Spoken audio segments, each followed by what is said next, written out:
우리는 이 코로나 바이러스로 인하여 급변하고 있는 사회의 중심에 서 있습니다.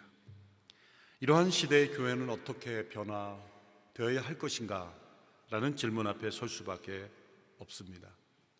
우리가 순예배 간담회를 통하여 이러한 주제를 나누는 것, 우리 개개인이 이러한 질문 앞에 서야 한다는 것을 알려주고 싶은 것입니다.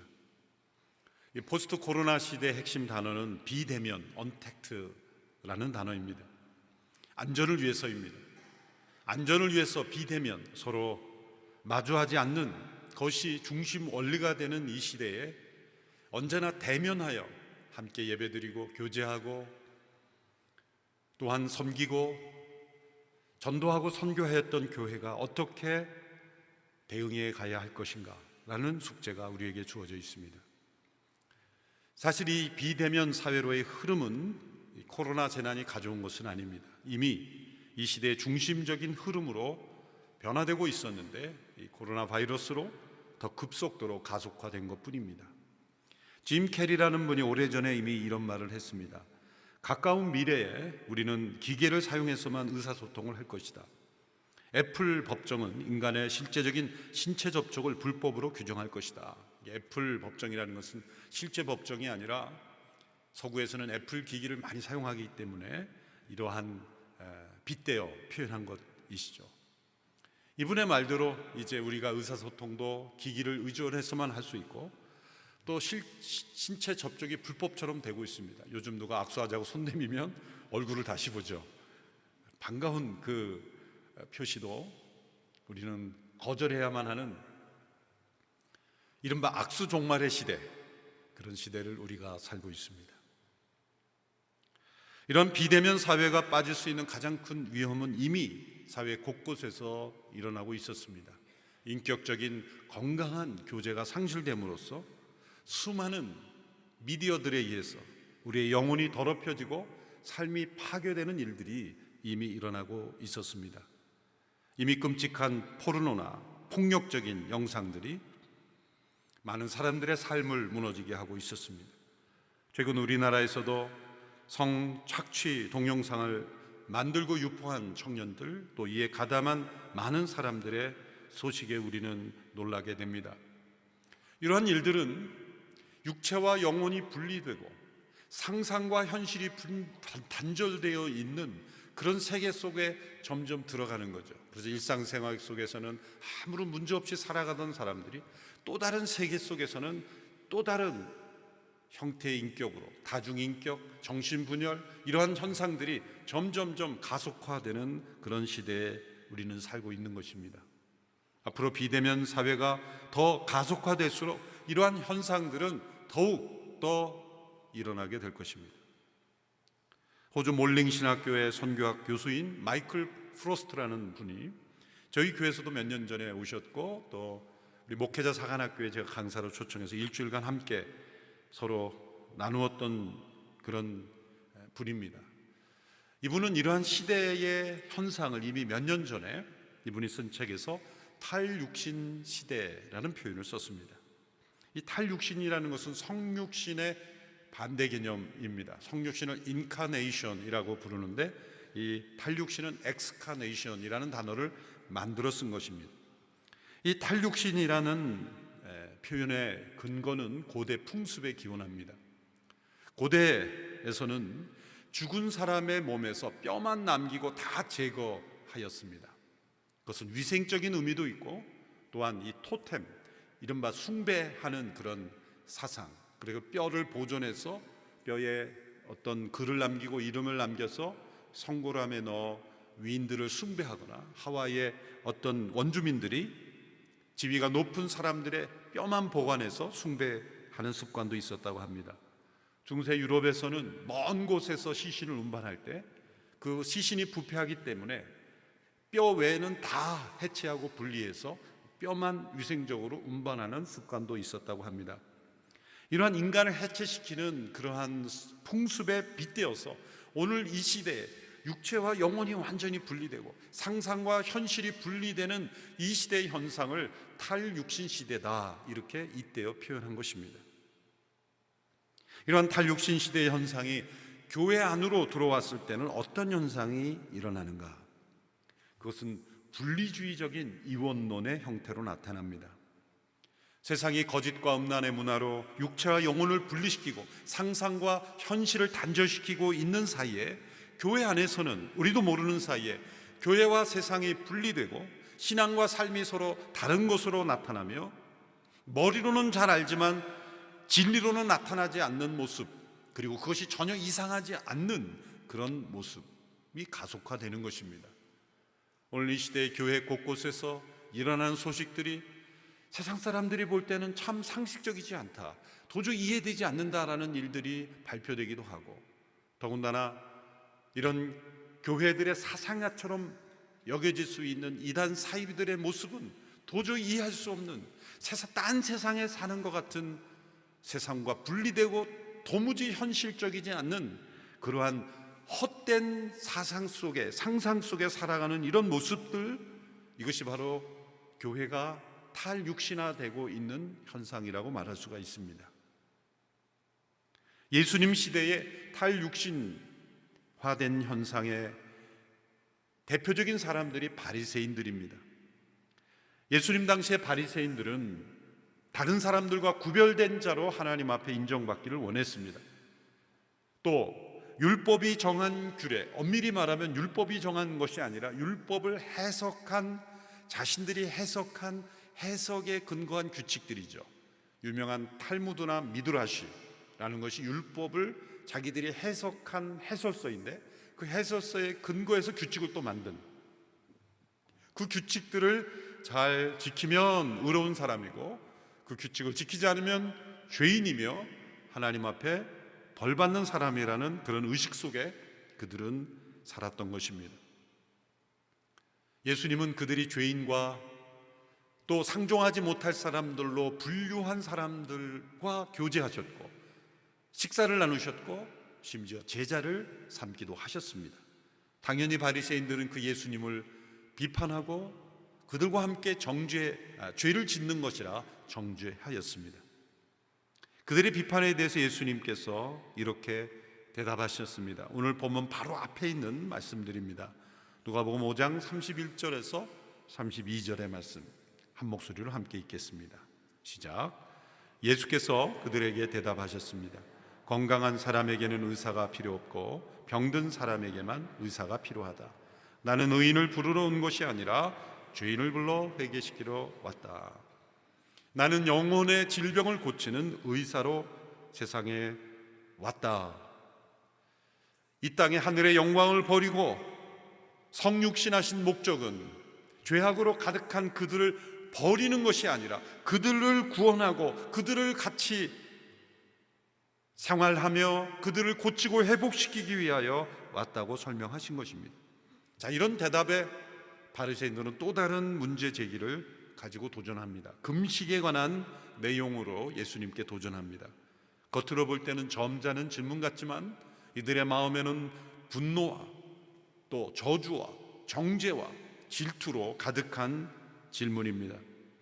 그것은 요한과 요한의 제자들은 왜 우리처럼 금식하는데 당신과 당신의 제자들은 왜 금식하지 않느냐라는 도전입니다.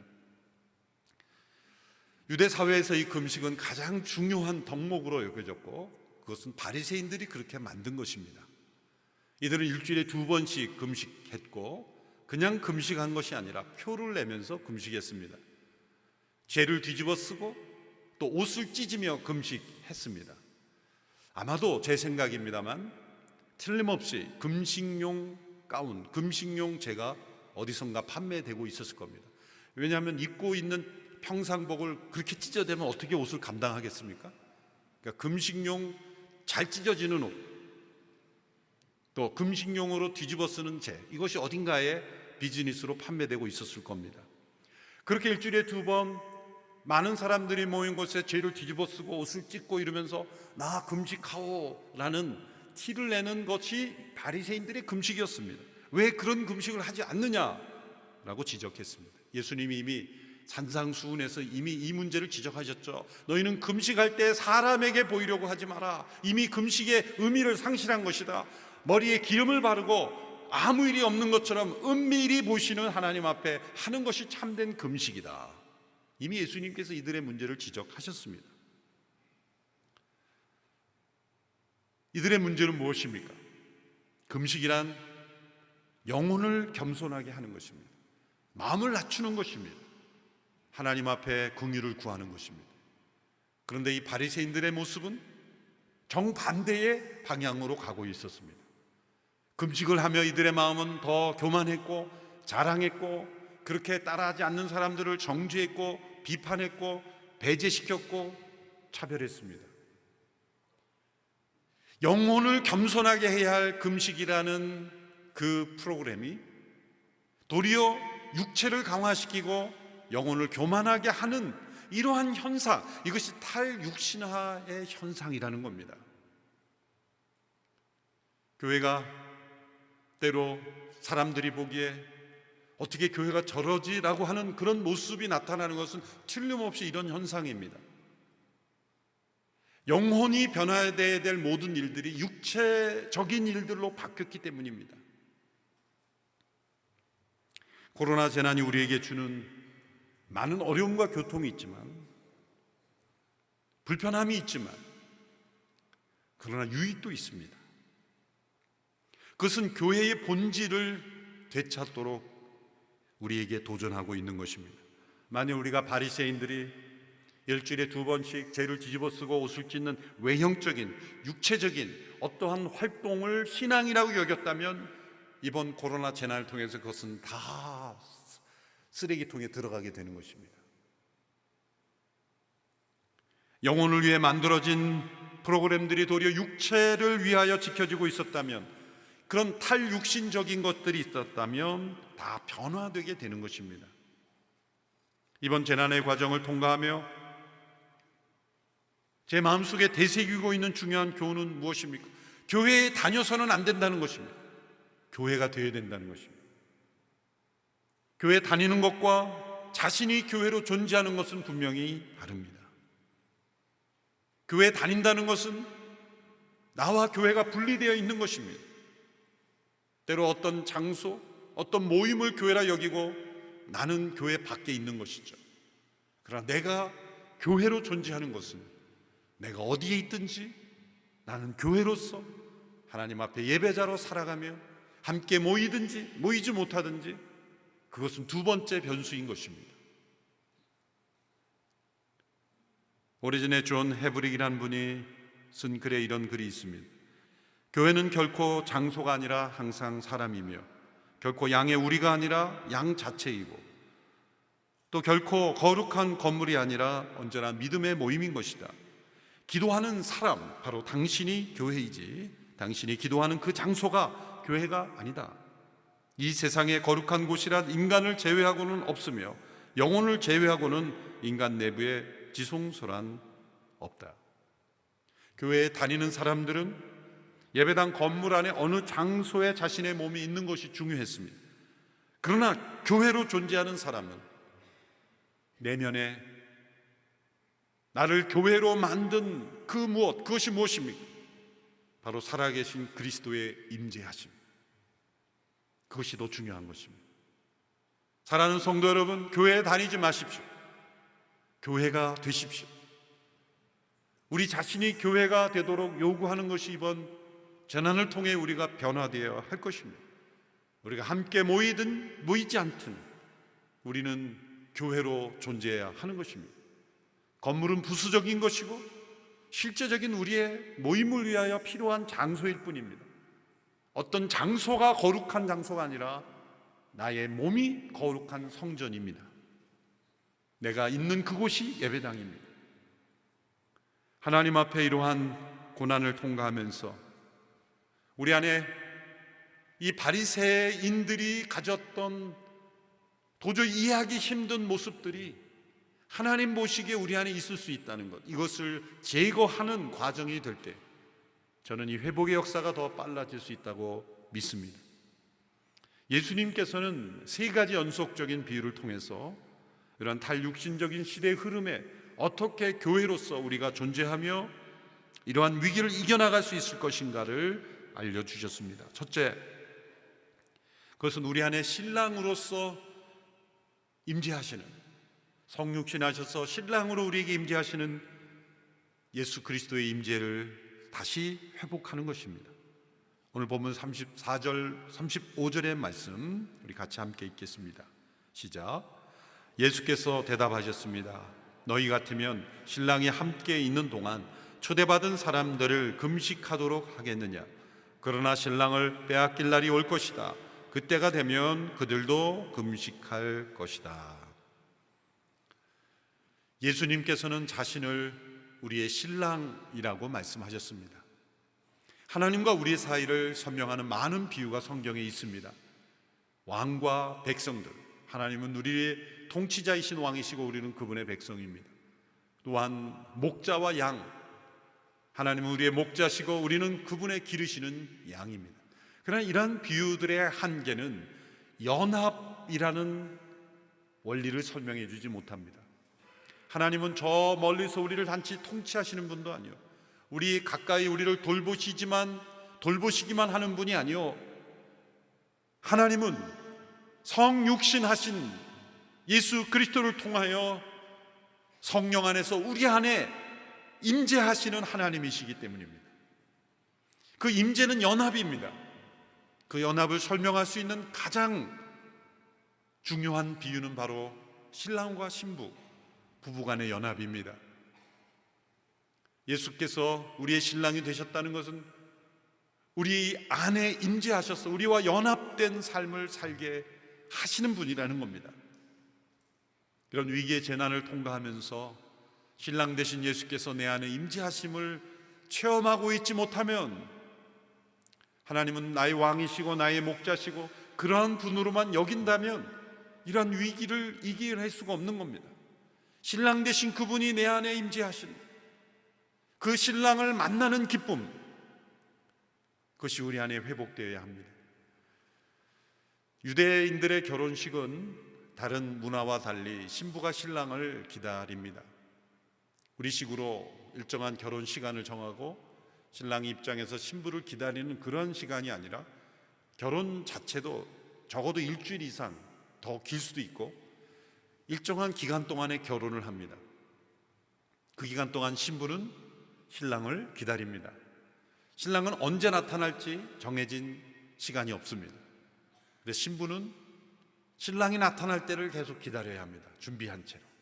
참 고약한 남자들이죠. 왜 이렇게 신부를 기다리게 합니까? 그것은 고통을 주려고 한 것이 아니라 기쁨을 더 배가시키려 하는 것이죠. 기다리고 기다리던 신랑이 나타났을 때의 그 기쁨, 그 감격을 맛보게 하려는 것입니다. 예수님의 비유 가운데 신랑이 왔지만 등불을, 기름을 준비하지 못해서 그 기름을 구하러 간 사이에 신랑이 와서 만나지 못했다, 그런 비유도 나오는 것입니다. 이것은 장차 새하늘과 새 땅이 임할 때 결혼잔치와 같이 예수님이 신랑으로서 다시 오실 때 그 신랑을 맞이할 준비를 항상 하고 있어야 된다는 것을 우리에게 알려주고자 하는 것입니다. 자, 왜 금식하지 않느냐라는 이 바리새인들의 질문에 신랑이 왔다, 신랑이 왔을 때 그 기쁨에 금식할 수 있느냐라고 말씀하신 겁니다. 지금은 신랑이 임한 기쁨의 시대이다. 세상이 어떠한 시대이건 과거에 형식적으로 종교적으로 모양을 내기 위해 지켰던 금식의 의미가 달라졌다. 오늘 시대로 표현하면 이런 식입니다. 여러분이 어느 결혼식에 참여해서 결혼 예식을 마치고 2부 이제 피로 연장에 갔는데 거기 안내 문구에 이렇게 써 있다고 생각해 보십시오. 오늘은 전부 금식입니다. 아니, 결혼식 피로연인데 금식을 있을 수가 있습니까? 결혼식만큼은 좋은 음식, 또 풍성한 음식으로 기쁨을 나누게 합니다. 예수님 바로 그 말씀을 하신 겁니다. 그러나 금식할 때가 있다니, 그것은 신랑을 빼앗길 날이 있을 텐데 그때는 금식할 거예요. 이것은 우리 안에 그 신랑 되신 그리스도의 임재하심에 기쁨이 없다면 우리는 금식해야 한다. 바리새인들의 금식은 슬픔의 금식이지만 신랑 되신 그리스도를 만난 성도들의 기쁨은, 이 금식은 기쁨의 금식이에요. 결혼 당일에 신랑 신부가 피로 현장에 제일 먼저 가서 열심히 밥을 먹는 신랑 신부 봤습니까? 드레스를 끌고 가서 제일 먼저 식당에 가서 막 밥 먹는 자동 금식입니다. 기쁨의 금식이죠. 물론 먹을 시간도 없지만 자동 금식입니다. 우리에게 기쁨이 있다면 그것은 금식으로 향하게 할 거예요. 바로 이러한 새로운 시대가 임했지만 바리새인들은 형식적이고 육체적인 종교적인 틀에 사로잡혀서 본질적인 그러한 그리스도의 임재를 바라보지 못하고 있었다. 오늘 어떤 재난이 찾아오면 모든 육체적인 요소, 형식적인 요소를 다 빼앗아가 버리고 맙니다. 그렇다면 우리에게 모든 것이 다 사라지더라도 남는 것이 뭔가? 그것은 바로 신랑 되신 예수 그리스도의 임재 그 자체입니다. 그 신앙의 본질이요, 능력이요, 그것 자체가 남아있는 것입니다. 두 번째는 세상 속으로 임하시는 예수 그리스도, 성육신 하셔서 세상 속에 임하시는 그리스도의 임재입니다. 오늘 보면 36절의 말씀을 같이 읽겠습니다. 시작. 예수께서는 그들에게 이런 비유를 들려주셨습니다. 낡은 옷을 기우려고 새 옷을 자르는 사람은 없다. 그렇게 하면 새 옷이 찢어져 못 쓰게 되고 새 옷의 조각도 낡은 옷에 어울리지 않기 때문이다. 옷이란 정체성을 표현하는 문화입니다. 당시 바리새인들이 만들어 놓은 유대교 전통은 마치 헌옷과도 같았습니다. 예수님께서 하나님 나라의 복음을 전하셨을 때 그것은 완전히 새 옷이었습니다. 그 새 옷을 가지고 옛 옷을 보수하는 어리석은 사람은 없는 것입니다. 예수님의 하나님 나라의 복음은 바리새인들이 만드는 율법주의를 갖다 붙일 수가 없는 것입니다. 마치 가솔린 차에 디젤을 넣을 수 없는 것과 마찬가지입니다. 자, 바리새인들이 만들어 놓은 종교적 전통은 어떤 옷이었습니까? 세상과 분리된 옷이었습니다. 자신들이 만들어 놓은 규칙을 지킴으로 세상과 우리는 다르다라는 분리주의. 그런데 복음은 무엇입니까?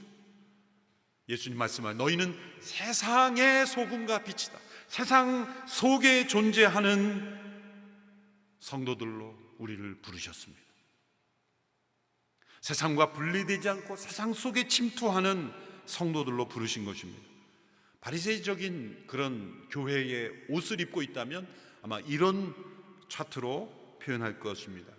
바리새인들의 가진 어떤 그 교회의 옷은 여러 세상의 영역이 있는데 교회도 하나의 영역입니다. 어쩌면 세상 사람들은 이런 시각으로 우리를 볼 겁니다. 그러니까 교회가 성장한다 할지라도 한 영역에서 그냥 성장하는 거예요. 이런 생각의 교회 성장은 세상과 분리된 존재로서 성장하는 것이기에 세상은 전혀 바뀌지 않습니다. 아무 의미가 없습니다. 바리새적인 분리주의적인 그런 이원론에 빠져 있기 때문입니다. 이런 구도로 교회가 옷을 입게 되면은 탈육신화됩니다. 이렇게 세상과 우리를 분리하면요, 우리가 어떻게 사는지도 사실 관계없게 돼요. 교회의 의식과 절차와 어떤 제도와 교회의 문화에만 충실하면 신앙이 좋은 게 됩니다. 사회에서 어떻게 살든 세상 사람들은 어떻게 평가를 받든 교회가 정한 절차에만 열심히 충성하고 열심히 헌신하면 믿음이 좋은 사람이에요. 그런데 세상 사람이 볼 때는 저렇게 살아는 안 되는데 라는 평가를 받는 거예요. 이게 탈육신화되는 교회의 현상입니다. 그러면 어떤 시각을 가져야 됩니까? 예수님의 복음이 우리에게 주는 새 옷은 두 번째 그림을 보시면 세상 속으로 침투하는 교회입니다. 우리의 성도들이 살아가고 있는 삶의 모든 현장 속에 교회로 존재하는 겁니다. 세상 속에 존재하는 겁니다. 세상과 스스로를 분리시키는 것이 아니라 세상 속에 침투하여 들어가는 것입니다. 성육신적으로 인카네이셔널, 성육신적으로 살아가는 삶이 되는 것입니다. 바리새인들의 잘못은 무엇입니까? 하나님의 나라를 유대 문화 속에 가두려고 했던 겁니다. 사도행전의 역사와 또 서신서에 나타난 많은 갈등의 핵심은 뭡니까? 복음을 유대 문화 속에 가둬두려고 한 거예요. 그래서 사도 바울이 이방인들을 위한 복음 전도를 가로막을 뿐만 아니라 바울을 핍박했던 것입니다. 사도행전 15장의 결정은 매우 위대한 결정. 사도행전 15장의 예루살렘 공의에서 이방인들이 복음을 받기 위해 제한을 두지 말자라고 했던 것은 1000년 이상 내려온 율법이라는 옷을 벗어버리는 거예요. 놀라운 일입니다. 성령의 역사 가지고 이런 결정을 할 수가 없습니다. 오늘 우리 시대에 우리가 입어야 될 옷은 형식주의, 분리주의, 율법주의 옷이 아닙니다. 교회가 만약 이러한 옷을 입고 있으면 이러한 시대에 휩쓸려 버립니다.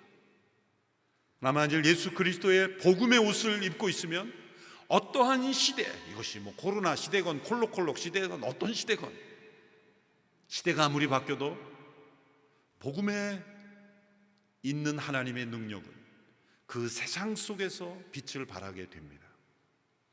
예수님께서 말씀하신 이 새 옷은 물리적인 새 옷이 아니라 이 세상과의 관계 속에서 우리가 어떤 옷을 입고 있는가, 그것을 말씀하고 계신 겁니다. 너희는 세상의 소금과 빛이다. 우리가 모이는 예배자일 뿐만 아니라 흩어진 예배자로 우리가 살고 있는 직업의 영역 속에, 가정 속에, 일터 속에, 모든 영역 속에 우리는 교회로 존재하는, 세상 속에 성육신적으로 침투해 들어가는 옷을 입어야 하는 것입니다. 본회퍼가 이미 60년 전에 이런 글을 남겼습니다. 교회는 타자를 위해 존재할 때만 교회이다. 교회는 일반적인 인간 생활의 문제와 짐을 함께 나누어지되 지배함으로써가 아니라 돕고 봉사함으로써 져야 한다. 교회는 모든 직업에서 그리스도 안에서 산다는 것이 무엇이고 타자를 위해 존재한다는 것이 무엇인지를 말할 수 있어야 한다. 저희가 비전헌금을 선교지의 재난을 위해서 우리가 비전헌금을 드립니다. 이미 예산상으로도 우리가 할 수 있는 만큼 전환해서 돕고 있습니다. 아니, 우리나라에도 도울 때도 많은데 그렇게 생각할 수도 있어요. 또 우리도 어려운데 라고 말할 수도 있어요. 많은 성도들이 예배에 참여하지 못해서 헌금이 줄었는데 라고도 생각할 수 있어요. 그러나 이것이 도리어 기회요. 선교사님들이 그동안 복음의 문이 열리지 않아서 어려웠던 그런 이웃들, 그런 어려움에 처해 있는 분들에게 마스크 한 장, 세정제 하나, 또 먹을 수 있는 양식 하나, 이런 위기의 때에 모두가 다 이기적으로 돌아서는 이때에 이타적으로 손을 내밀는 수 있는 사람은 선교사회에 누가 있겠습니까? 이때 선교사님들이 주변의 이웃을 도울 수 있도록 우리가 힘을 실어줘야 우리 선교사님들이 위기를 지났을 때 저 사람이 저렇게 이웃을 돕는 이유는 무엇일까? 귀를 기울이지 않겠습니까? 우리가 공감 소비 운동을 통해 이런 사회 속으로 들어가려고 하는 차원도 그런 차원이지만 우리 선교사님들이 이런 기회에 복음을 전할 수 있는 그런 문을 열 수 있는 너무나 좋은 기회인 거예요. 우리 한국 선교사님들이 해외에서 와서 그 선교사님들의 말에 주목했던 이유가 뭡니까?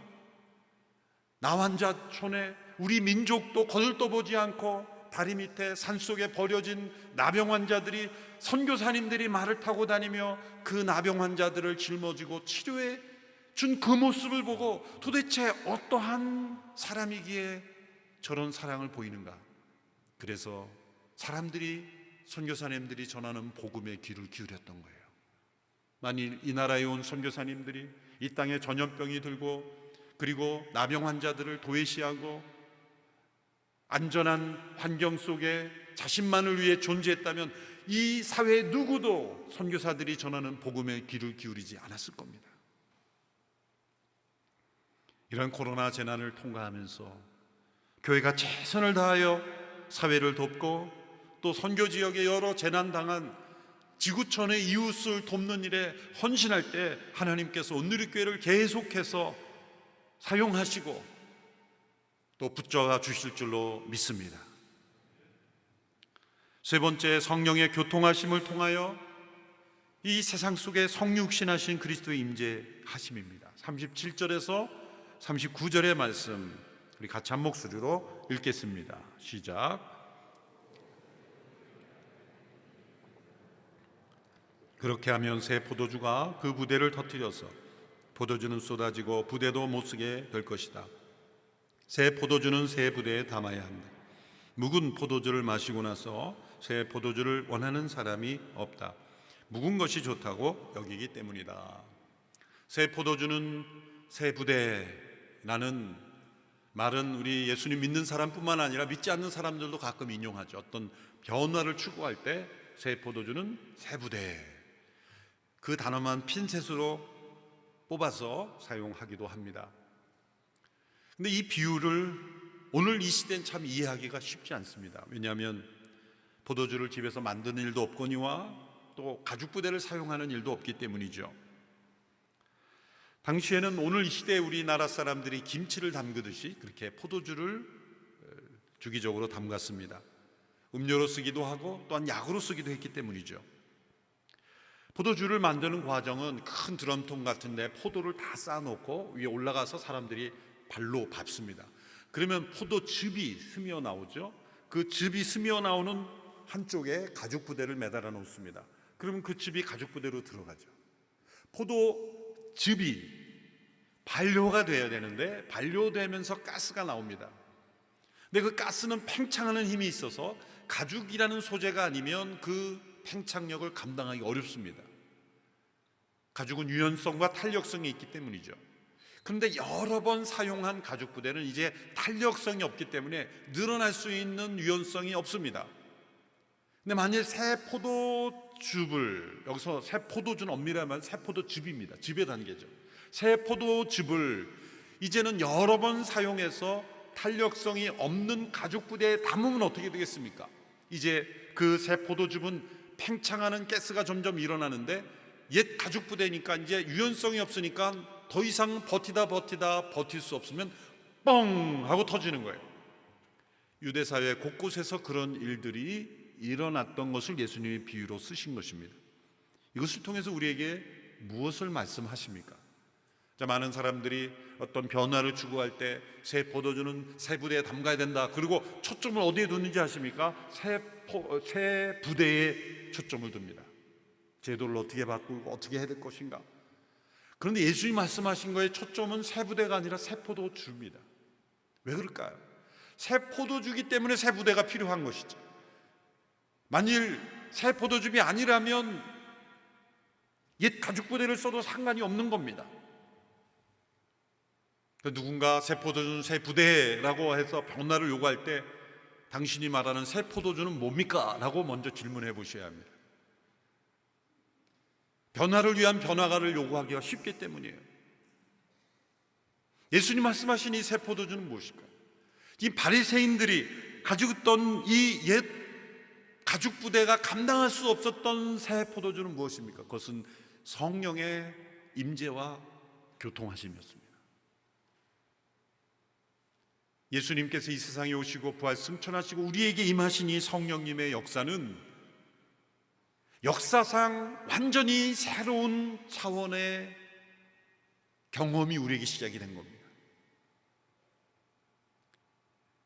그것은 하늘나라가 이미 이 땅에 임하는 사건이요, 이 땅에서 하나님의 능력을 체험하는 통로요, 우리가 세상 속에 소금과 빛으로 존재할 수 있는 능력의 근원인 것입니다. 이 성령의 교통하심, 을 통하여 그리스도께서 우리 가운데 임재하십니다. 이 성령의 교통이 무엇입니까? 우리가 목회자들이 예배 마칠 때 축도할 때 고린도후서 13장 13절을 인용하여 축도하는 것인데 이렇게 돼 있죠. 주 예수 그리스도의 은혜와 하나님의 사랑과 성령의 교통하심이 여러분 모두 함께 하시기를 빕니다. 성령의 교통이라는 건 공동체를 존재하는 거예요. 관계를 존재하는 거예요. 적어도 두세 사람 이상의 복수를 전제로 하는 겁니다. 우리 각자가 혼자도 신앙생활 할 수 있다고 생각하죠? 우리 개개인에게도 성령이 임하십니다. 그러나 교통하심은 없습니다. 여기 우리가 왜 모여야 하는가에 대한 이유가 나오는 것입니다. 왜 우리가 공동체로 순으로 모여야 되는가? 왜 이런 공예배로 함께 모여야 하는가? 그것은 성령의 교통하심 때문입니다. 예수님께서도 제자들에게 예루살렘을 떠나지 말고 약속하신 것을 기다리라, 함께 모여 기다리라고 말씀하셨어요. 그들은 마가의 다락방에서 함께 모여 기도하며 모여 있었습니다. 그래서 우리에게는 기독교 역사상 모임은 포기할 수가 없는 것입니다. 로마의 지하 무덤 속에서도 모였던 이유가 바로 그것입니다. 위근호들이 핍박을 피해 산속에나 바닷가로 피해 다니며 함께 모였던 것이 그것입니다. 이런 감염의 위험의 시대에도 함께 수칙을 지키며 모이는 이유가 바로 여기에 있는 것입니다. 그것은 바로 성령의 교통하심입니다. 이런 비대면 사회가 찾아오게 되면 이제 나 혼자 얼마든지도 신앙생활 할 수 있네. 많은 영상이 제공되고 그러니까 홀로 신앙생활 할 수 있지 라고 생각하기 쉽습니다. 그런데 사랑하는 성도 여러분, 혼자서도 생각을 할 수 있고 예배는 드릴 수 있다고 생각하지만 성령의 교통하심은 안 될 겁니다. 성령의 교통하심은 함께 모인 자리에 임하시는 성령의 교통이기 때문에, 그래서 교회는 함께 모이는 공동체를 포기할 수가 없는 것입니다. 숫자는 조정될 수 있지만 과거 교회 역사를 통해 보면 어떠한 핍박과 상황 속에서도 함께 모이는, 이것을 아날로그라고 말하든 구시대라고 말하건 어떤 이유로 말하건 이 성령의 교통하심, 그것을 통해서 우리가 어떻게 그 시대를 살아야 될 것인가를 깨달아야 하기 때문에, 이 성령의 교통하심 때문에 교회는 모여야 하는 것입니다. 우리가 세상 속으로 흩어진 침투하는 교회로서도 존재하지만 이 성령의 교통하심을 통해서 이 새 포도주, 그 새 포도의 역사를 담을 수 있는 새 부대를 끊임없이 준비하면서 오늘 이 시대에 성령님께서 이런 비대면의 사회 속에 어떻게 성령님께서 우리 안에 교통하시는가를 담기 위한 새 부대는 늘 준비해야 합니다. 그러나 이 성령의 교통하심은 우리가 함께 모일 때 경험할 수 있는 것이기 때문입니다. 교회는 언제나 이 성령의 교통하심이 있는 공동체여야 합니다. 우리의 의사소통, 우리의 결정 과정, 또 우리가 함께 나누는 어떤 사역, 교제, 모든 곳에, 그것이 우리의 교제건 섬김이건 사역이건 간에 우리가 함께 모일 때 언제나 우리의 가장 중요한 핵심 키워드는 성령의 교통하심입니다. 성령의 교통하심은 시대마다 새롭습니다. 그래서 우리 성도님들이 간담회도 함께 가지도록 하는 것이고, 그리고 우리가 함께 예배 드릴 때 성령의 교통하심 가운데 우리를 어떻게 인도하시는지를 우리가 깨닫기를 원하시는 것입니다. 제가 한 문장을 인용하여 읽어드리고 설교를 막 맺고자 합니다. 이 내용은 이미 제가 제 기억에는 적어도 3번 이상 설교회 때 사용했던 것입니다. 너무 중요해서 저도 늘 되새깁니다. 이런 시대에도 다시 되새겨야 될 내용이에요. 미국의 어윈 맥메너스 목사님, 한 20여 년 전에 저희 교회 강사로 제가 초청을 해서 왔던 분인데, 저희 교회도 잘 알고 남미 출신의 미국 목사님인데 어떻게 이 문장을 이렇게 썼을까 제가 놀랄 정도로, 아마 제가 물어보면 베드로 말처럼 제정신이 아니었다 이렇게 말할 수 있을 만큼 아주 통찰력이 담겨있는 문장입니다. 제가 읽어보겠습니다. 교회 바깥에는 예수 그리스도의 교회를 완벽히 침몰시킬 수 있는 폭풍이 존재하지 않는다. 매우 중요한 말씀입니다. 교회 역사상 언제나 어떤 제국의 핍박이든 아니면 시대의 재난이든 전염병이든 전쟁이든 외부적인 폭풍과 고난이 교회를 무너뜨리지 못했어요. 로마 제국도 교회를 무너뜨리지 못했어요. 오히려 제국이 무너졌어요. 어떠한 정치적인 세력도 교회를 무너뜨리지 못했어요. 어떤 분들은 시대가 바뀌면서 정부가 교회를 핍박하지 않느냐, 염려하지 마십시오. 교회를 무너뜨리는 정부는 정부가 무너집니다. 염려할 필요가 없어요. 어떠한 외부적인 폭풍도 교회를 침몰시킬 수 없어요. 역사가 증명하는 겁니다. 그런데 교회가 언제나 무너졌던 것은 내부적인 위기입니다. 계속 문장을 끝난 게 아닌데 지나가면 안 되는데요. 문화가 아무리 급격히 변한다 할지라도 교회는 그것을 극복하도록 설계되어 있다. 그러나 문화가 변해감에 따라 교회가 운동이 아니라 기관이 되어가고 있다는 것은 고통스러운 현실이다. 두 가지의 차이점은 기관은 문화를 보존하지만 운동은 문화를 창조한다는 것이다. 교회가 운동력을 잃어버리고 점차 인스티튜션화돼 기관화되는 것, 경직되는 것, 그것은 성령의 교통하심을 잃어버린 기관이 될 때 그건 소멸돼버리는 거예요. 그래서 교회는 외부의 환경 때문에 소멸된 적이 없습니다. 내부가 기관화됐기 때문에 소멸된 거예요. 성령의 교통하심을 상실할 때. 두 번째 패러그래프입니다. 많은 경우에 사라질 문화를 보존하려고 시도하는 사람들은 문화의 수치스러운 죽음에 동참하게 된다. 당신이 향유하고 있는 문화의 모든 것이 성령의 사역에 뿌리를 두고 형성된 것일지도 모른다. 그러나 하나님의 성령은 바람과 같이 움직이며 그가 한때 불었던 것을 침묵 속에 남겨두고 지금 새롭게 움직임을 일으키는 곳으로 우리를 부르신다. 뒤처지지 않으려면 돛을 올려서 성령과 함께 움직여야 한다. 단순히 매달려 있는 것으로는 충분치 않다. 우리는 담대하게 앞으로 나아가야 한다.